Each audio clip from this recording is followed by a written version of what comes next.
Die Linkspartei hat ihren Bundesparteitag in Halle an der Saale begonnen. Dabei wird auch eine neue Führungsspitze gewählt. Der Parteitag steht im Zeichen der schlechten Wahlergebnisse der vergangenen Monate.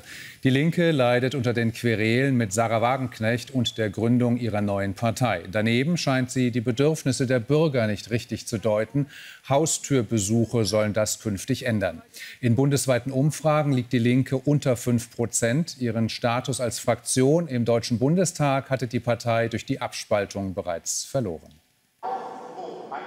Und zugeschaltet ist uns jetzt Janine Wissler, die noch Vorsitzende der Linken. Wir grüßen Sie ganz herzlich. Guten Abend. Guten Abend, ich grüße Sie. Die Partei steckt in der tiefsten Krise seit dem Zusammenschluss 2007. Wie wollen Sie denn das Ruder noch rumreißen, bevor die Linke dann letztendlich in der Bedeutungslosigkeit versinkt? Ja, wir haben in der Tat jetzt schwierige Jahre hinter uns. Wir haben aber auch eine klare Trennung jetzt und klare Verhältnisse. Wir wollen auf dem Parteitag die Weichen stellen, als Linke wieder erfolgreich und stark zu werden, indem wir die sozialen Themen ganz klar in den Fokus stellen, nämlich die steigenden Mieten in den Städten vor allem, die gesundheitliche Versorgung im ländlichen Raum, dass alle Menschen von ihrem Einkommen leben können. Das sind Fragen, die wir zentral in den politischen Diskurs wieder einbringen wollen. Und ich hoffe sehr und ich bin auch zuversichtlich, dass der Parteitag hier in Halle wirklich ein Aufbruchssignal sein kann. Die Linke ist da, sie ist die linke Opposition zur Ampel. Der Niedergang Ihrer Partei hat sich ja unter Ihrem Parteivorsitz noch beschleunigt.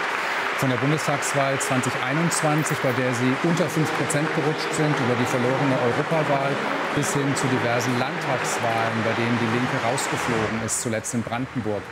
Welche persönlichen Fehler haben Sie denn dabei gemacht, Frau Wissler? Es ist natürlich so, dass die letzten Jahre vor allem davon geprägt waren, dass es eine Abspaltung gegeben hat und dass dieses Damoklesschwert über der Partei hing.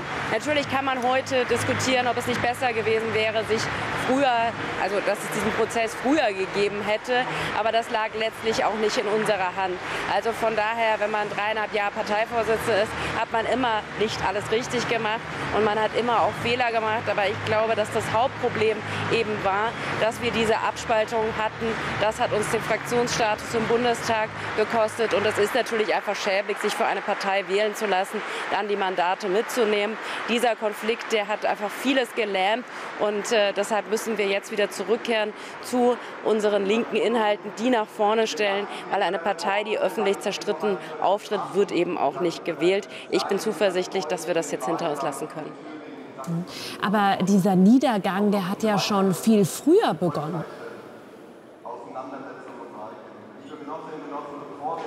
In der Tat ist es so, Sie haben jetzt nach meiner Zeit als Parteivorsitzende gefragt, in der Tat ist es so, dass wir in den letzten 15, 20 Jahren ja gerade in den ostdeutschen Bundesländern ja Wahlergebnisse haben, die zurückgehen. Wir haben in den westdeutschen Landesverbänden es an vielen Orten nicht geschafft, wirklich Strukturen aufzubauen und uns eben auch dauerhaft in den Landtagen zu verankern.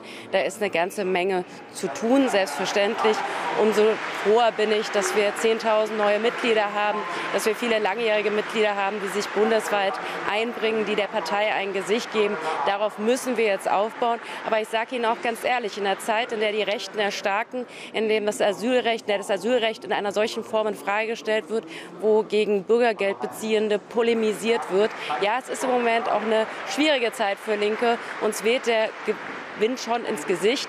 Und wir wollen aber in dieser Situation Haltung zeigen. Wir beteiligen uns nicht an diesem Wettbewerb der Schäbigkeiten, der Flüchtlinge entrechtet. Und wir beteiligen uns auch nicht daran, dass arme Menschen gegen noch ärmere Menschen ausgespielt werden, weil wir die Verteilungsfrage in Deutschland thematisieren wollen.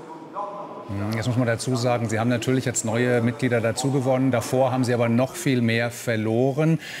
Grundsätzlich muss man eben sagen, Sie haben ja schon bei der Bundestagswahl 2021 deutlich federn lassen müssen. Da sind Sie unter die 5%-Hürde gerutscht. Haben Sie das Gespür möglicherweise dafür verloren, was die Menschen wirklich bewegt? Denn Ihre neue Parteiführung, die designierte, will ja jetzt Haustürbesuche machen. Und bei Ihnen das beste Beispiel war ja die Nominierung von Carola Rackete für die Europawahl, die ja für eine Fortführung der bisherigen Flüchtlingspolitik steht, die die Menschen aber ganz offenbar gar nicht mehr wollen. Entscheidend ist doch, dass wir die realen Probleme angehen. Und wissen Sie, die Menschen stehen noch nicht Schlange beim Arzt, weil zu viele Geflüchtete hier sind, sondern weil wir eine Zweiklassenmedizin haben und Fachkräfte fehlen. Die Lage auf dem Wohnungsmarkt ist doch nicht deshalb so beschissen, weil viele Flüchtlinge hergekommen sind, sondern weil große Wohnungsbestände verkauft wurden und es keinen Mietendeckel gibt und es auch noch kaum einen sozialen Wohnungsbau gibt. Also wir müssen doch die realen Ursachen für die Probleme benennen. Und es ist doch einfach absurd, so zu tun, als seien die Missstände, jahrzehntelange Missstände in dieser Republik auf die Zahl der Geflüchteten zurückzuführen. Ganz im Gegenteil, natürlich leben wir in einer Einwanderungsgesellschaft und wir sprechen uns dafür aus, Chancen zu schaffen. Das heißt, die Integration in den Arbeitsmarkt zu erleichtern und dafür zu sorgen, dass Menschen hier eben auch eine Perspektive haben. Dafür setzen wir uns ein. Und wenn man die Menschen konkret fragt, wo drückt euch der Schuh, dann ist doch das, was die meisten Menschen sagen. Ich weiß nicht, wie ich meine Miete bezahlen soll oder meine Einkäufe. Ich habe Angst, zum Briefkasten zu gehen, weil dann die nächste Rechnung liegt. Also wir müssen auch dafür sorgen, dass in diesem reichen Land Deutschland der Reichtum gerechter verteilt ist, dass alle Menschen in Würde leben können, kein Rentner in Armut lebt und auch kein Kind. Wir haben noch ein weiteres Thema, der Antisemitismus-Skandal auf dem Berliner Parteitag vergangenen Freitag. Der Realo-Flügel, darunter auch der Ex-Kultursenator von Berlin, Klaus Lederer, der hatte einen Antrag unter dem Titel eingereicht gegen jeden Antisemitismus. Und damit hatten offenbar einige ein Problem. Sie wollen das Wort jeden streichen. Hat die Linke da ein gewaltiges Antisemitismusproblem? Also ich habe die Debatte um den Antrag anders verstanden, als dass dieses Wort gestrichen werden sollte. Es ist doch vollkommen klar und hier liegen ganz viele Anträge vor, auch auf dem Parteitag. Es ist, bitte? Wie haben Sie die Debatte verstanden? Es war eine Debatte es ging ja nicht um die Frage, ob wir gegen Antisemitismus in all seinen Erscheinungsformen sind. Also das war ja vollkommen klar, auch auf dem Parteitag in Berlin. Und das ist doch vollkommen klar, dass eine Linke sich gegen alle Formen von Rassismus und alle Formen von Antisemitismus ausspricht, ist doch vollkommen klar. Wir sind dafür, dass niemand diskriminiert, niemand angefeindet wird. Und gerade in Deutschland, im Land der Shoah, ist doch klar, dass wir eine besondere Verantwortung haben. Und deshalb gibt es hier auch klare Anträge auf dem Bundesparteitag gegen Antisemitismus, dafür, dass wir auch präventiv tätig werden, dafür, dass Demokratieprojekte gefördert werden. Das ist doch klar. Mit diesem Antrag. Warum haben einige Mitglieder ein Problem damit, einen Antrag zu fördern, eine Initiative, die sich gegen Antisemitismus richtet? Wie kann man denn gegen so etwas sein? Aber nochmal, das war doch gar nicht der Streit in Berlin. In Berlin war doch nicht der Streit, ob nicht alle gegen Antisemitismus was war dann der Streit? Sondern es ging um die Frage von Definitionen. Ja, also sage ich ja gerade, es gab einen Antrag in Berlin, der sich gegen alle Formen von Antisemitismus in all seinen Erscheinungsformen gerichtet hat. Dazu gab es ein paar Änderungsanträge, zu denen diskutiert wurde. Aber es gab doch keinen Änderungsantrag, dass man nicht gegen Antisemitismus ist. Also von daher ist das doch ganz klar. Und dass es Diskussionen darüber gibt, über Anträge, das gehört zu Parteitagen dazu. Aber nochmal, es hat niemand beantragt, den Kampf gegen Antisemitismus abzuschwächen, den nicht klar zu benennen. Und das tut auch hier in Halle niemand. Sagt die noch Vorsitzende der Partei Die Linke, Jeanine Wissler. Vielen Dank für das Gespräch. Ich danke Ihnen.